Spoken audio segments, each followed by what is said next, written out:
So how do you approach landlords for rent to rent? How do you talk to them? What do you need to say? What contracts in place, etc., etc. So if you're a fan of this channel, stay tuned, get straight into it. Okay, so you found a property on Rightmove, Gumtree, Open Rent, one of these platforms, and you want to go view it, or you may have already organised a viewing. How do you approach the landlord about it from start to finish, okay, and do it ethically? There's two ways you can do this, the ethical approach or the non-ethical approach. I always say, tell the landlord what you're doing before going on the actual viewing. There's many mentors out there and training providers that will tell you just get the viewing, then pitch your services. It's not ethical. I've severely annoyed two people by taking that approach, and that's not something that sits right with me, so I don't take that approach. I don't teach that approach. So the way to do it from scratch for a landlord, let's say you are messaging them through Open Rent. The way to do it is just say, hi, your property looks great, just what we're looking for.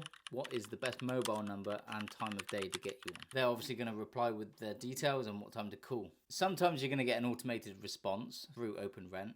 Don't get that confused, that's not the landlord. Sometimes estate agents are also managing the properties on Open Rent, so you're going to get something that might look confusing about, are you students?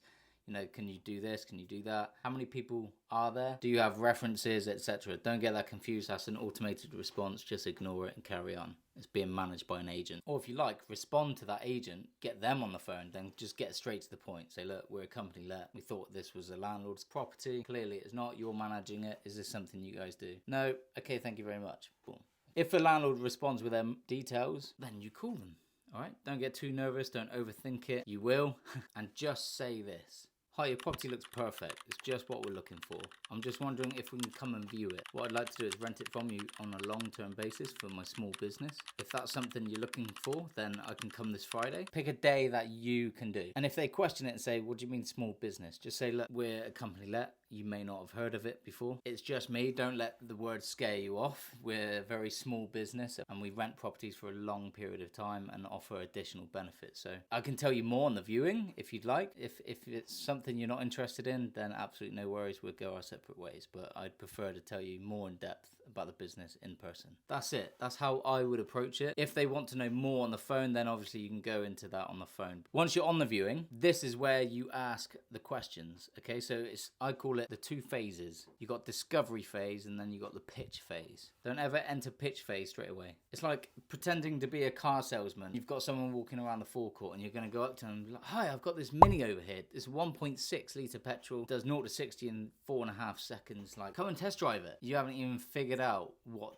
this person wants or what they're looking for. So discovery phase is very important. So when you get to the property, it's obviously introductions. And just say, look, yeah, well, we found this property on Open Rent. Is this something you're looking to do? Are you self-managing? You know, there's the first question. Are you self-managing? Have you tried estate agents? How did that work out for you? Did you have bad experience? Why don't you just give it to an estate agent to manage? Why do you want to self-manage? What you're trying to do is find out if there is a problem that your business can solve. So you need to listen to their tone of voice, their experience. Have they had bad experience with tenants? So for example, if you've asked the landlord, why don't you just let an estate agent manage this? And they respond with, well, we had a very bad experience with an estate agent. Okay, so why don't you try another estate agent? Yeah, well, maybe I will, maybe I will. There's a gap there that could be filled, but also a gap that they might just go with another estate agent. So that's something to bear in mind. Another question that you're going to ask is, do you want to rent to tenants? Do you want to rent to a family? And if they say, oh, I don't know, yeah, I was leaning towards that market. Okay, have you rented to tenants and families before? How did that work out for you? Any bad experience? If they reply with, no, it was great, absolutely no problems, had a family in here for 3 years, etc., paid rent on time every time, then there's not really much of a problem for you to solve at the moment. But if they replied with, yeah, we had a family in here and they left it in a very bad state, boom, now you have a problem to solve. Do they want to go through that again? Can they afford to go through that again? So the discovery phase is all about just finding out about the landlord's past experience. Why is it on Open Rent? Why is it on Gumtree? Why is it not with an estate agent? Are they self-managing? Have they had bad experience? Like everything, you want to paint a picture of a problem that your business can solve. If there's no painting there that you've painted, then your business doesn't have a problem to solve. So don't go into pitching mode if there isn't a problem to be solved. So let's say the landlord has turned around to you and said, yeah, I'm open to the idea. I had a tenant in here. They were here for 7 months. The rent was inconsistent and they left it in a fairly bad state, to be honest. But I did plan on renting it back out to a family. But,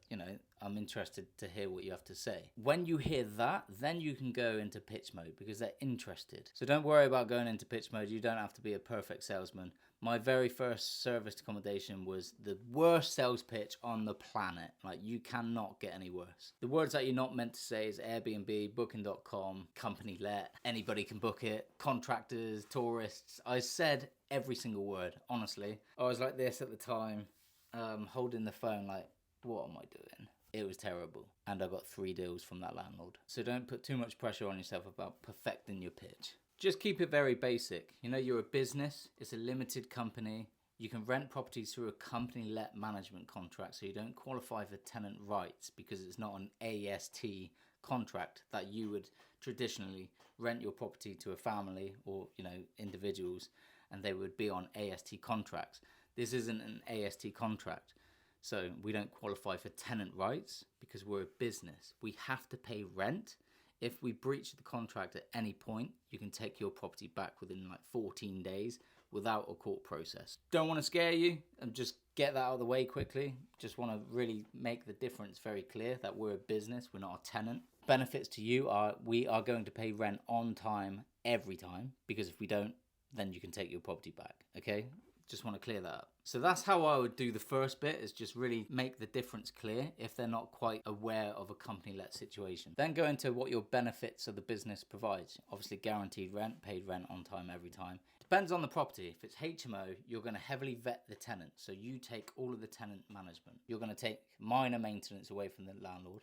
So you're not going to disturb the landlord with silly little bits as tenants traditionally would. Obviously with structural stuff like the electrics, the plumbing, the heating, you'd still want the landlord to have the responsibility of that because ultimately it's their property.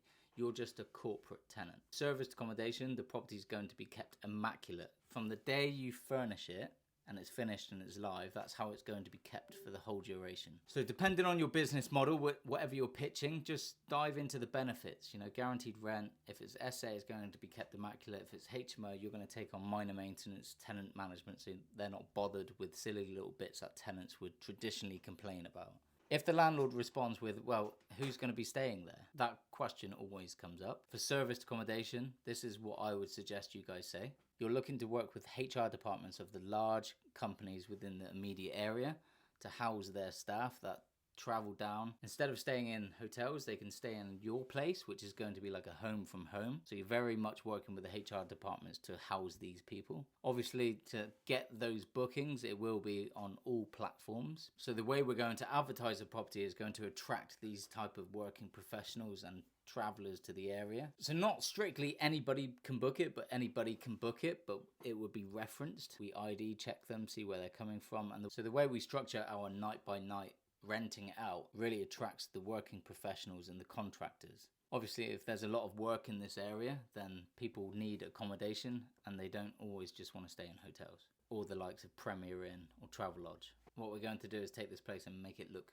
incredible. A place fit for professional travelers and also families as well. We're going to be investing quite a bit into this place so to make it look very, very nice. And like I said, the way we structure our calendar should appeal to the contractors as opposed to like the parties, because we won't be doing 1 night stays. It would be like 3 night minimum, which will attract contractors and working professionals in the immediate area who work at these larger corporations. If it's HMO, then yes, it would be working professionals, which we heavily vet. The referencing process is very strict. We're going to look at employers. We're going to look at employer reference, landlord reference, credit check, affordability check, and we're going to match the personalities within the household, so it should be a very nice place to live. Obviously, we take ownership of the tenants that will be living there, so we won't be bothering you with that. So that's how I would structure that, and then just go back to basics. So we do look to rent it long term. Is that something you're looking for? And you should have found that out actually in the discovery phase. That is one of the questions to ask in the discovery phase. Are you looking for a long term?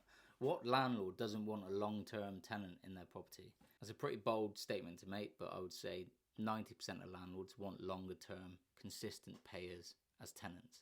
And that's exactly what you're providing. If you've got this far with the landlord, then the rest will flow complete naturally. It will slightly go into negotiations if it gets to that point. I would stick to your 1 month rent-free period. There's 3 types of landlords.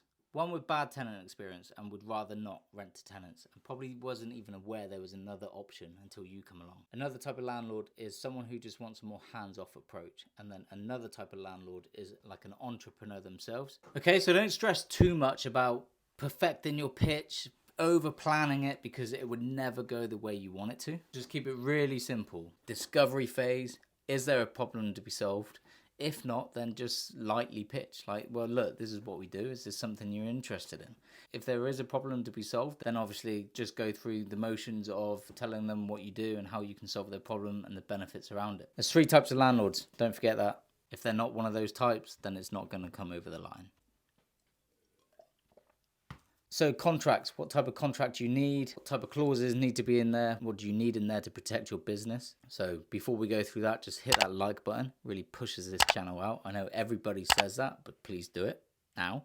If not, just do it at the end, whatever. Company let management contract. You don't go on NRLA and download a AST contract, right? You can't download a company let management contract from NRLA. You can buy one from me. There's a serviced accommodation course that includes the contract. That's £97, and you get, it's like an ebook. You get exactly how to run your business on serviced accommodation from start to finish, and you get the calculator, the contract. So if you need that, send me a message. I'll leave a link to actually buy the course in the description, so be sure to check that out. So if you need a contract, £97, you free e-course with it as well. So yes, a company let management contract, and within that, you need to protect yourself. I would say have a 6-month initial commitment to the landlord, and then you can pull out, not the landlord. The landlord's first break clause I would put at 12 months. Have a 2-month break clause for a legislation change. If legislation changes to serviced accommodation, and it looks like it could come in this year as well for legislation for serviced accommodation. Latest regs is going to be much harder to do serviced accommodation, but we will see. Nothing's solid yet. Nothing's in place. Nothing's set in stone. So don't fret until it happens. Obviously, you don't want to be covering maintenance within this, so don't cover any significant stuff to the property such as electrics, plumbing, structural, roof. You know, you're going to cover minor maintenance such as smoke alarm batteries, light bulbs, anything that is damaged from the tenants or the guests. That's on you, because that's your responsibility. But anything that breaks within the property you're just a corporate tenant. That's still the landlord's responsibility. So yes, just to make a real good point of that, it needs to be a company let management contract between you and the landlord, your business and the landlord. But protect yourself with the break clauses. Alright guys, that's the end of this one. See you on the next video.